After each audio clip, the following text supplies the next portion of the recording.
must constantly look at things in a different way.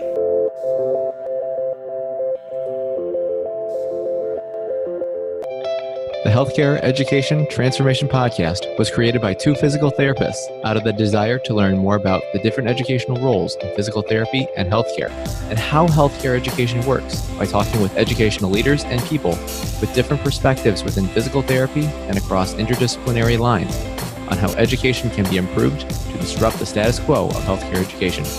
This is our journey, and thanks for listening. Are you a third-year physical therapy student that excels on tests when you have study guides, checklists, and deadlines? With all of the information available about how to prepare for the NPTE, it's easy to get disorganized and not feel prepared going into the big day. NPTE Prep Success is an online course that provides PT students easy-to-use study guides and step-by-step guidance through the NPTE preparation. To learn more, visit kylericeprep.com. Thank you again all for your continued support, and now for the show. Hey everybody, welcome to another episode of the Healthcare Education Transformation Podcast. My name is Brandon Poen, and of course I am joined as always by one of my co-hosts, F. Scott Fiel. Our other co-host, Stephanie Wyrock, unfortunately was not able to join us today. However, for today's episode, we have a very special guest from across the border. And with that, we have the one and only Dr. Greg Lehman. For those of you who don't know Greg Lehman, he is a physiotherapist and a chiropractor, a strength and conditioning specialist, and an exercise biomechanics expert who teaches internationally with reconciling biomechanics with pain science and running resiliency. And he also will be coming to Midlothian, Virginia, to the Virginia Center for Spine and Sports Therapy, where he will be teaching his class, Reconciling Biomechanics with Pain Science course through ICC seminars, which will be Saturday, February 2nd and Sunday, February 3rd, 2019. So those who are interested in attending, feel free to check out that note in our show notes. So Greg, just in general, I know your background is pretty extensive and all that what you've done and such. Do you think that you could kind of give our audience some background about kind of who you are and about your journey to kind of led to kind of where you're at today? Sure. I went to chiropractic college first. I just had some reservations. So that's why I did a master's first before I went there. And then even in chiro college, I've always been relatively skeptical about the way we teach things and what's important. So that's why I just stayed in research even when I was a clinician, meaning reading a lot and trying to find like the most important thing that we can do as a clinician or to treat our patients. So I've always had doubts. So it's funny, people talk about going through a revolution in their clinical practice with the biopsychosocial model. But to me, I was quite lucky because when I started, I had all of those things already debunked like 20 years ago. I worked with two really good chiropractors and at the University of Waterloo, a lot of good thinkers, and they were just tearing apart most of the things that people are challenging now in the school system. So I never had to go through like a personal crises, when you're treating people and people are challenging you and saying what you're doing is false. I never had to do that because I was kind of like disabused of those ideas when I was quite young, which is quite good because it just makes treating people simpler. Yeah, it definitely seems like that's definitely less of a struggle early on for sure. And, Greg, I'm kind of curious with you kind of going through both avenues and being that going through both chiropractic and physiotherapy education. I'm just really kind of curious in terms of what are some of the big similarities and differences that you notice between both programs? So I can only speak to the Canadian system, right? So I went to the Canadian Memorial Chiropractic College, and they were, their good part is they were very good at making us take critical thinking skills that would surprise people. And they were very good at challenging the dogma of what we did. We weren't taught subluxations except as a historical model. We were taught motion palpation, to pivot, not pivoms and pams, we didn't call it that, but we were taught that, but we are also taught that this doesn't have a lot of validity. We were taught how to try to be specific with same manipulation, but we were also taught the science showing that you couldn't be specific. So it was very good in that area. Whereas physio school, they didn't have that critical thinking hat on, and they were teaching all of the old stuff. It was kind of shocking. I always tell this story. But what they did really well was it was only a 2-year program, and they distilled just what you needed to know, and that's all that they taught you. So they had like good planning, like they weren't, this is more opposed to Chiro College, where Chiro College just tried to beat the hell out of you. And we would have 4 to 6 anatomy and neuroanatomy courses and neuroscience courses. And you didn't need these things. Whereas physio school is like, 2 months of an anatomy course, and that's all that they said that you needed. So they're a bit more efficient, I would say. Those are the differences between the two. Wow. But then I think a good clinician is a good clinician. It doesn't matter if they're a chiro or a physio. Right. Yeah, that's a good juxtaposition there, Greg. I think it's interesting to see the difference in programs, which is why we love having a bunch of different clinicians from different fields even on the show. But let's jump right into the meat of this episode here. And I realize that this next question could be a whole episode in itself, but what's been learned over the past 10, 20 years or so in research, do you think you could maybe tell our listeners what exactly is pain and how is it classified? I like Lorimer Moseley's twist on things. Where pain is an experience, it's a perception by the person, it's response to a threat is the idea. But then he talks about it's meant to motivate an action. And so the way Moseley spins it is that it's meant to protect you. So now we've become more optimistic. It's a good thing that we overdo sometimes. And then he says, well, how do we determine that it's a threat and that we need this protection? And what he sort of argues more is it's not just sensory information, nociception, whatever's going on in the tissue. It's all of the factors in your life, somatosensory, beliefs, emotions, cognitions, all of these other things, which is nice to expand it. And so to me, I like those definitions that are kind of actionable. They kind of tell you what you can work on, and the patient gets to tell you, because it's an experience of the person in front of you. So the patient also tells you what's important to them, and then you get to start adding things with your questions. Like me, it's your response to the threat, so you can change your response as well as you can change those threats perhaps. And that's why I use terms like calm shit down and build shit back up. And it's sort of the same idea. Or Moseley and Butler will say, what's the danger in you? So those are the things that are prompting you to feel like you need to protect yourself. And what's the safety in you? They're SIMs. So what's making you resilient? What's making you robust? What are the good things that you can work on? So I like definitions like that are optimistic and actionable. Yeah, I couldn't agree more, Greg. And I think maybe a little bit of Adrian Lowe sprinkled in on top too.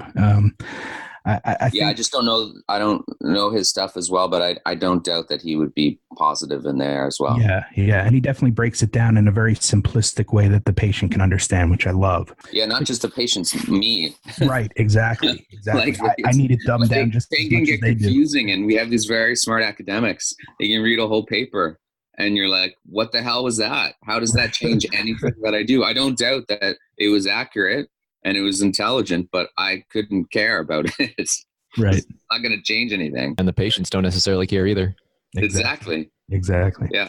Well, Greg, realizing that, there's been a lot of evidence regarding the neuroscience of pain expectations, for our listeners who are not aware, what would you say are some of the biggest and most clinical relevant revelations we've had in the last few years regarding pain?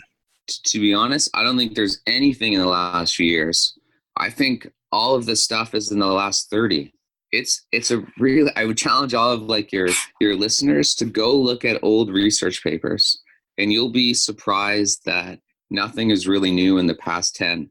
Everyone says this revolution in the past 10. I would say the past 20 or 30. We knew about the biopsychosocial model ages ago. We knew about pain not being related to damage at least 25 to 30 years ago. I remember reading a paper in 1996 about these surgeons followed people with disc herniations, pressing on the nerve root.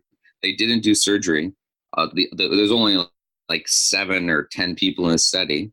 They all recovered in 3 to 6 months. They went back and did the MRIs. The disc herniations were still there. So none of that stuff is new. In 97, I wrote a paper on central sensitization and what else was it? On phantom limb pain, right? So what's that? 21 years ago. And I would use research papers that were 5 years old at the time. So none of these stories, nothing is really dramatically new in the past few years. So that's sort of my take on this. We're just slow in the uptake. We've reached a point where we have enough famous clinicians and researchers talking about it, where now that's what's new. It's It's people are ready to accept it and try to figure out what to do with it. That might be what's new. Yeah, because I was just about to say that window that's debatable between when evidence is actually published and when it's actually implemented in practice. Because it definitely seems like it's been around for a while. It's just now, like you said, it's just kind of all the big hitters it's becoming more widely accepted and more widely adopted for sure. And, something that I'm really curious about, Greg, is something that, at least that I was taught as I was going through PT school, and this is what I've learned too at that time, was that posture is something that is very heavily blamed for a cause of pain. And, the more we've learned about it, the more we realize that posture is probably nowhere near as big a contributor that was originally thought. So I'm kind of curious here. What, in your experience, what does the evidence say about posture as it relates to musculoskeletal pain, and kind of what your thoughts are on posture in general? It gets a little tough because you'd have to define posture under what context. But if you're just talking about standing upright static posture, or your seated posture while you're at work, if we kept it in that area, under those low load conditions, it doesn't seem well related to pain. Meaning if someone is tilted or their head is forward, that is not an independent risk factor for someone to increase their likelihood of pain.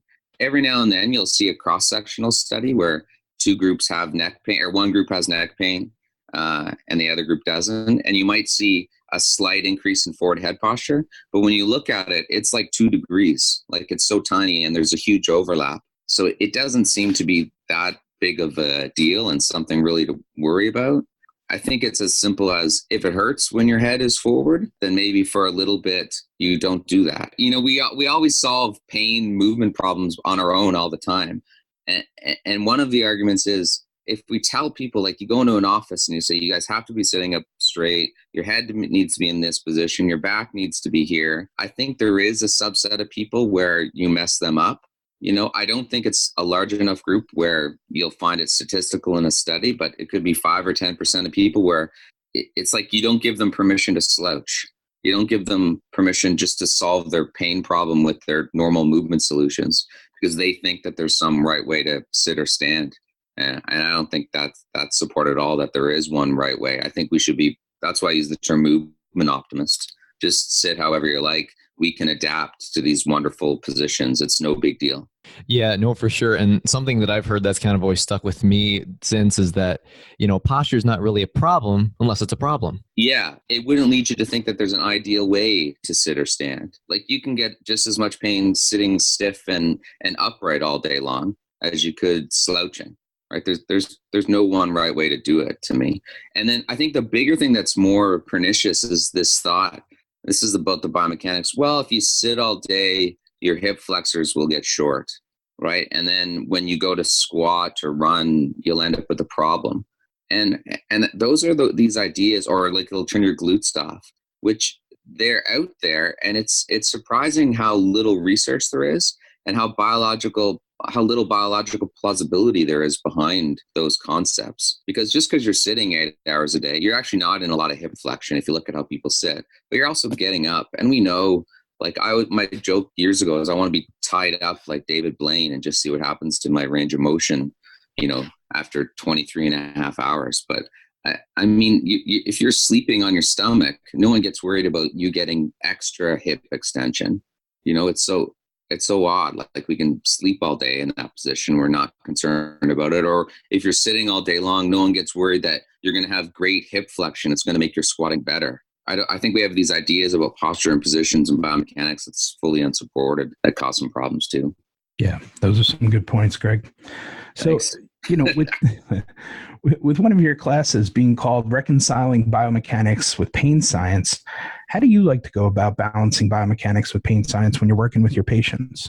It always depends on their goals, right? If their goals are performance, then I do get more concerned about biomechanics. And often I'm not the right person to see. They might need to go see a specific strength coach or performance coach in that area. And then there's also a point of meeting the person where they are at. If they're adamantly sure that it's their posture and it's because they're weak that they have pain, I don't always have to address those beliefs immediately. I can still give them a positive rehab program that can help them out, and if an exercise or something like that, without saying, "Oh God, don't worry about your posture," because sometimes people will push back when you say those things, and they're really wedded to those beliefs. So the point of the reconciling is there's still a lot of good in biomechanics or in mechanical treatments. It's not all talking to your patients. To me, the mechanical aspects of treatment are very important, and they work together with the psychosocial aspects. That's the idea. It's just figuring out the best way to use the mechanical aspects of treatment. That's the challenge. Right. And kind of gathering, does someone need more of one than the other, and kind of what's that balance? And then something that I'm also kind of really curious about, that something that at least I've kind of struggled with, at least initially on, is, kind of the concepts behind when you have certain people that have maybe a certain level of sensitivity within the nervous system, is kind of that optimal dosage of intervention, and that, because I find that sometimes that's really hard to initially gauge, and you have to go through a couple sessions to kind of figure out, and based on response, what's the right level for some things. Kind of, Greg, what are your thoughts and overall on just how you determine just an overall thoughts and rules on dosing for perhaps those newer clinicians or clinicians out there that are having the same issue as that? It's the hardest thing, right? It's because, especially when you're treating pain, or like a tendinopathy or something, because we don't know what biomotor ability we're trying to change to help someone with pain. If we're talking strength, power, hypertrophy, it's way easier to dose, right? But if you give someone an exercise program for their knee, let's say they have knee pain, and you think it responds to exercise, and you want to give them exercises for their hip and their knee and all that stuff together, right? What's the optimal dose is tough, because you don't know, are they going to get out of pain because they got stronger? Are they going to get out of pain because you encourage them to move on a regular basis and movement is an analgesic? Are they going to get out of pain because actually you taught them that to poke a little bit into pain, and by doing that, they got less worried about their knee because it didn't flare up later? So then they started doing other activities in their life that they loved. We don't, this is the challenge. You don't know exactly why you're giving an exercise. And so it's hard to choose the dosage. So what I think you have to decide is, why are you giving the exercise? And then you look at the dosing literature for there. Does that make sense? So it depends on the goal of the exercise. So if it's purely for strength and power, then you follow the classic strength and conditioning principles, 2 to 4 sets. You can probably do 2 to 4 times a week. The exercise probably doesn't matter as much. It's more important that they do something that they're going to keep doing. If it's like habituation, where you want to get them, or they're afraid of doing a motion, and you want to get them comfortable doing something, then I go like high frequency, because your goal isn't to get stronger. It's to like change their habit or like change their fear. And to me, that's like high frequency stuff.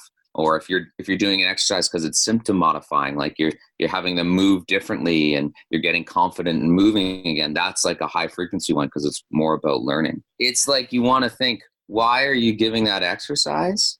And what your ultimate goal is, and then you work backwards and say, okay, what's the best dosage for that?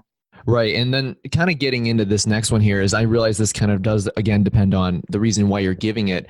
But for the newer clinician, perhaps, what are some guidelines or some kind of rules to follow in terms of kind of a good and expected normal response to intervention, and kind of when's the time to go, well, okay, maybe that was not normal. Let me modify it a little bit so that that's a better response. Yeah. So, I mean, I think that clinicians shouldn't be so worried about pushing their patients into some discomfort or pain. And that's where it probably matters more. And you're like, well, how much pain? And so one is, you ask your patient what they think is going on and what they're willing to tolerate. And you explain that it's kind of okay to poke into pain every now and then, because it's good for them to start moving again. So they'll kind of tell you how much they're willing to do. So let's say you've chosen to do a few exercises into pain, maybe 10 to 20 seconds. What you're trying to, and why we think that's safe, is because we don't think we're doing any more damage. But the concern is that you get a big flare up the next day. Say someone has knee osteoarthritis. They're probably going to have to start walking with a little bit of discomfort.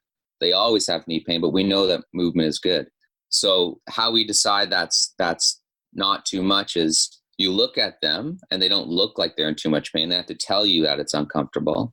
And then now the rule of thumb, and I'm open to this changing, would be that 24 hours later, on a test that you do, or they can do on their own, they don't have any more pain. So that either they have the same amount of pain or less pain.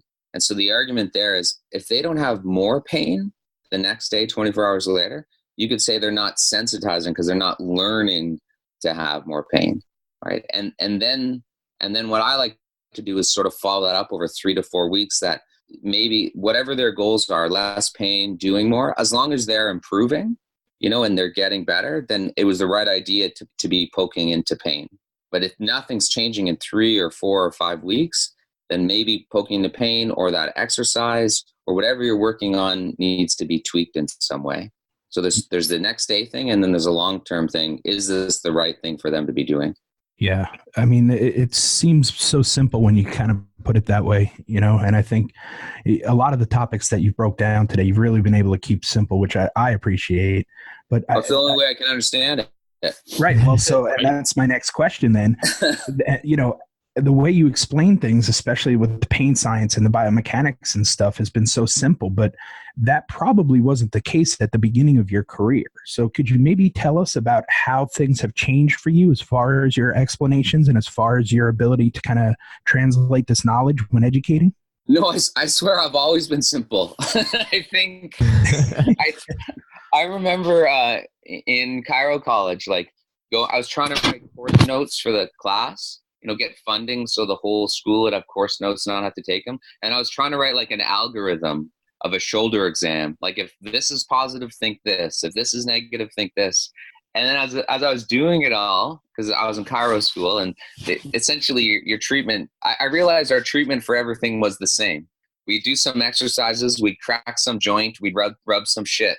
And then I was like, this is so simple. These assessment tools, because I was still stuck in the mechanical model a lot then, even though I knew about the biopsychosocial, I didn't know how to use it.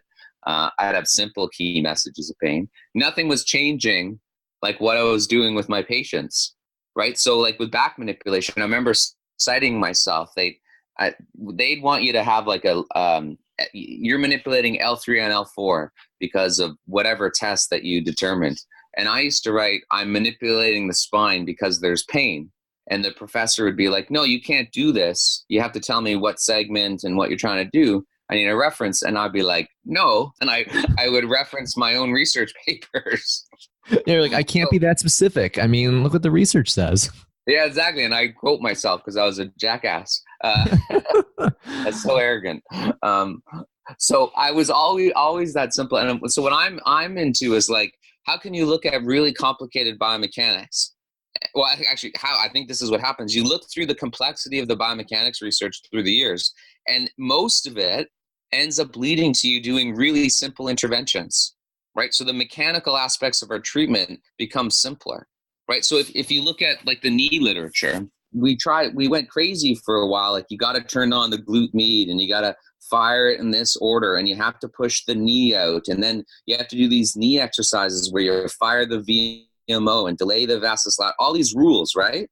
And then when you look at the research studies, from Kim Bennell, she would be a good person to read here. You look at all of the research papers, there's no difference, right? Mm-hmm. Closed chain, open chain, during a neuromuscular training program versus just a regular strengthening program. The most important thing is that you stress that knee and stress that hip. Right, and loading. It's fantastic.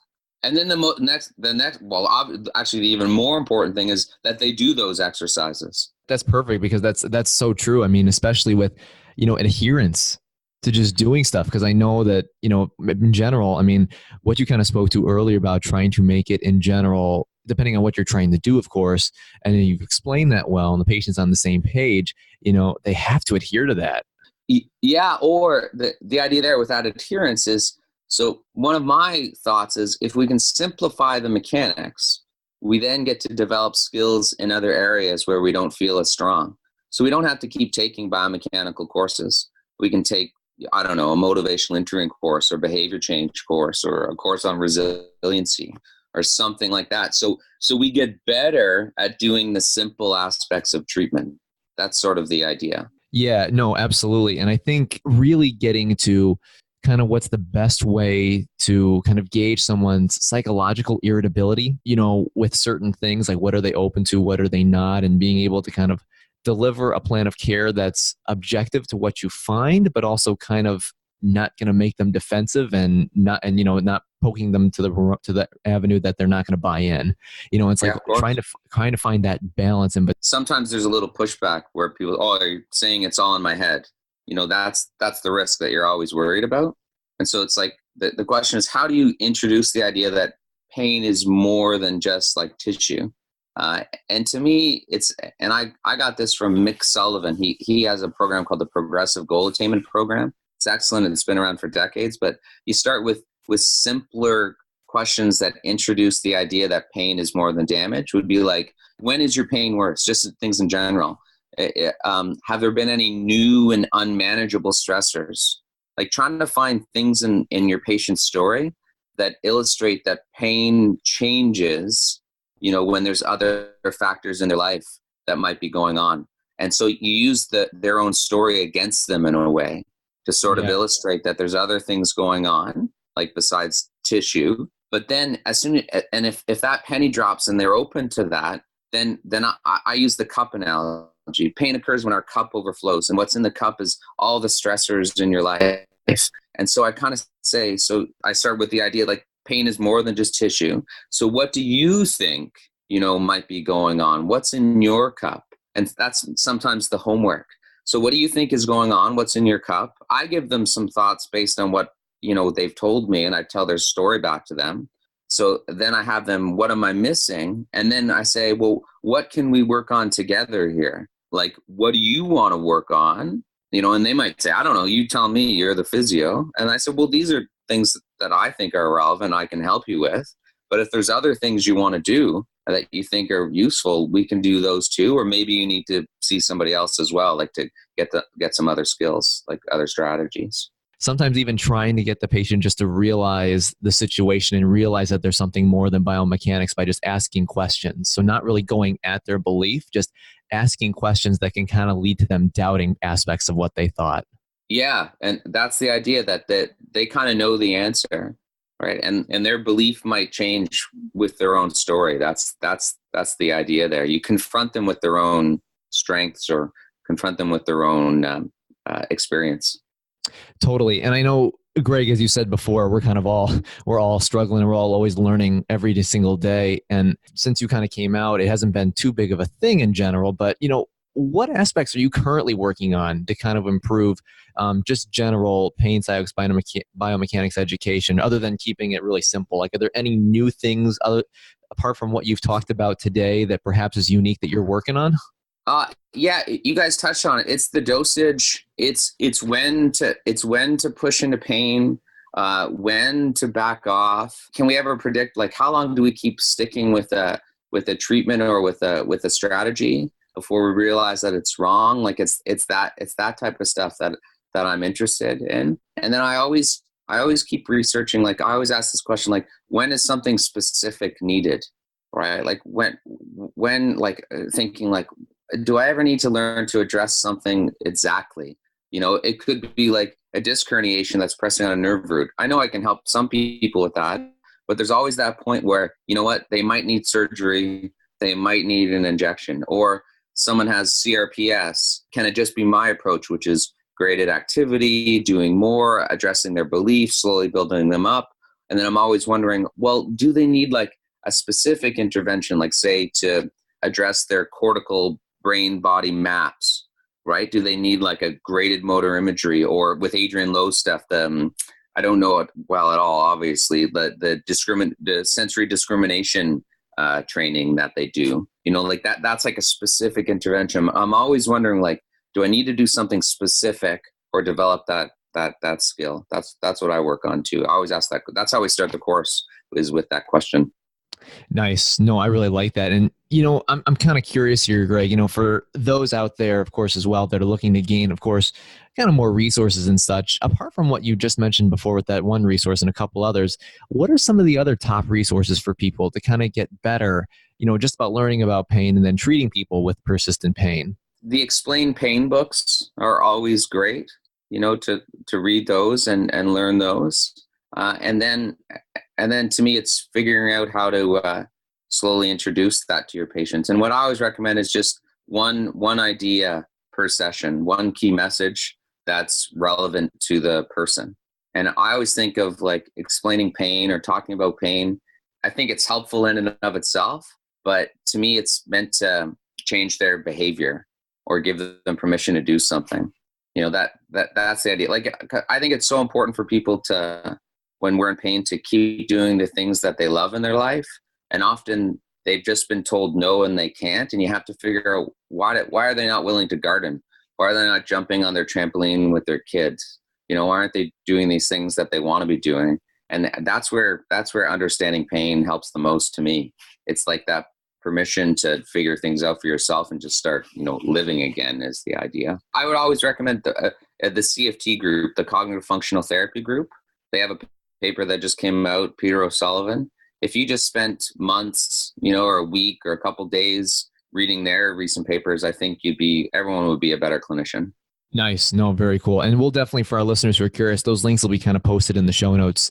So you guys have access to this, along with a couple others that I found too. I know there's been, especially with Explain Pain, Ben Cormack's stuff. Well, Greg, that's been very, very helpful. And I think I've definitely learned a couple new things for sure from this interview today. And I'm sure our audience has as well. And, we wanted to thank you again for coming on. And, we like to ask this one question to each of our guests at the end of every episode, because we're always just curious on what everyone's response is to this question. And the question is, if you could change one aspect of physiotherapy or chiropractic education, which aspect would you change and how would you change it? Oh my. You know what? I don't even know. I'm totally stumped by this, but I was just thinking, I often hear that it's very hard to change the education program because the schools need to teach to the test quite often. And so I'd wonder if there's a way to change the testing, just almost get rid of the board exams. And that you get, if you're going to credential schools, listen, this is amazing. Hold on. I'm onto something here. If you're going to credential schools to educate, physios and chiros, that should be enough. Board exams, you don't need them. That's what I would say. And that lets the schools have be up to date. So that you have the basics where you're not going to kill anyone and you're going to make sure that everyone's safe, but forget board licensure, because they're jokes anyway. You just study old exams or memorize some crap, just give all the responsibility to the schools. And then it lets the schools be like lean and mean machines where they can really drive their education to keep it up to date, rather than waiting for the board exam to tell them what frequency of the ultrasound is supposed to be. That's it right there. I just solved the problems. Maybe you just have like the licensing exams for people coming from other schools. I don't know how that would work. Essentially, when you have these national board exams, you're saying you don't trust the schools because you're saying you have to test them again, right? Because if the school has passed them and said, you've graduated, we think you're excellent, now do this other test because the national boards don't believe that you're good enough based on what we've said. Yeah, I don't know how that would work for sure, but I think it's definitely a very interesting point. And on the ideal side, I definitely could see pros and cons with it. And I think it would just be hard to implement. Well, Greg, one kind of more follow-up here for kind of our listeners who are kind of, if they ever have a question over you and they want to follow you on anything, where can people find you online and on social media, man? I'm on Twitter the most on social media. Let's just at Greg Lehman, because it's just so pithy. It's good to get research out there. It's good to ask simple questions. So Twitter is, if I'm on social media, that's where it is. Well, Greg, I'm looking forward to actually meeting you in person down here when you come down next February. Is it gonna be warm there in February? I hope so, man. I don't know. Yeah. Well, this is only my first winter in Virginia. So, and they said it was a irregular, winter here. But, I don't really know 100% what that means because I just came from the Midwest where there's a lot of snow and it's really, really cold there. Right. So I'm still trying to figure it out myself down here, but it has not been bad at all down here, nice. in my humble opinion. But yeah, I want to move to Charlotte. I say we because that's like my wife and kids, but I want to. So we'd like to live down there for 2 years. I mean, I like it. I like Virginia for sure. I mean, Yeah, there's it's definitely beautiful. there's definitely so many pros. The city is nice. Like, it's not congested. It's easy to get around. Beautiful city, lots of recreational stuff, lots of history stuff. You're kind of a midway hub between DC, the beach, and a couple other things. Yeah, totally. Well, Greg, again, thanks so much, man. Always a pleasure. Thank you. Access to healthcare is one of the largest issues facing both providers and patients, as millions of people worldwide lack timely and affordable access to healthcare. Anywhere Healthcare, a telehealth platform, is a simple, low-cost option for providers and patients that eliminates the barriers to access to all kinds of healthcare. To find out more, check out anywhere.healthcare, which is available in our show notes. And if you use the code HET in all caps when you email to sign up, you'll save 25% off the total cost. Thank you for attending class today, and we hope that you learned something and gained value from the content. If you'd like to schedule office hours with us, feel free to add us on Twitter at HET Podcast, on Instagram, HET Podcast, on Facebook, the Healthcare Education Transformation Podcast, and the homepage, healthcareeducationtransformationpodcast.com. And for those of you following along in the syllabus, extra credit can be obtained by liking us, sharing us, and leaving a review. Let's continue our journey up Mount Educational Success as lifelong learners.